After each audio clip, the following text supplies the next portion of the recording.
Hi friends, welcome to our channel JP creation. First of all corona सतर्क रुहतु और निज फैमिली को सतर्क करातु। आज मु एक दमदार वीडियो नहीं कि आसी निजर व्हाट्सएप रे केमिति लार्ज एमबी रे वीडियो सेंड कर परिबे। देखंतु वीडियो को लाइक करंतु, सब्सक्राइब करंतु जदि नुआ थिबे। देखंतु एबे कोन करबे मु आपन देखौजी मोर मैक्स प्लेयर को जीबी। मैक्स प्लेयर रे मोड वीडियो शेयर करबी। देखंतु ए वीडियोटी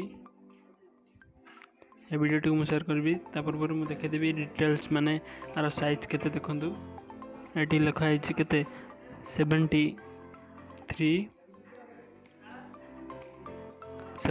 MB।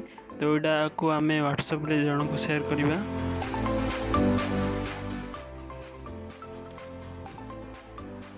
देखो व्हाट्सएप को गली,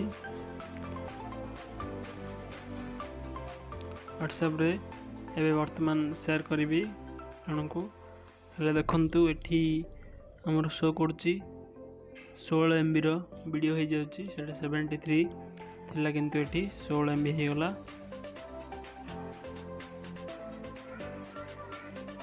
एवं मु सेंड कली किंतु एटा जीवो। किंतु आपन को पूरा वीडियो माने 73 रो जति वीडियो आपन सेंड करिवे बोले। देखंतु एबे सेठी क्लिक कली से कांटेक्ट ऊपर क्लिक कला परे आपन देखंतु एठी गोटे ऑप्शन अछि कैमरा, ता साइड रे आ गोटे ऑप्शन अछि। एठी क्लिक करंतु आपन को छोटा ऑप्शन आसीबो। तेरे थिबा डॉक्यूमेंट को क्लिक करंतु। तब आपन देखंतु ब्राउजर अदर डॉक्यूमेंट्स ऊपर अछि पूरा टॉप रे। सेठी क्लिक करंतु। देखंतु फास्ट मोर वीडियोटी अछि। से वीडियोटी को मु क्लिक करबी। क्लिक कला पर एठी सेंड ऑप्शन देखेबो, आपण सेंड करिवे। देखंतु एबे ऑलरेडी वीडियो अपलोड हेबा बा सेंड हेबा आरंभ हो जायछि। Thank you so much.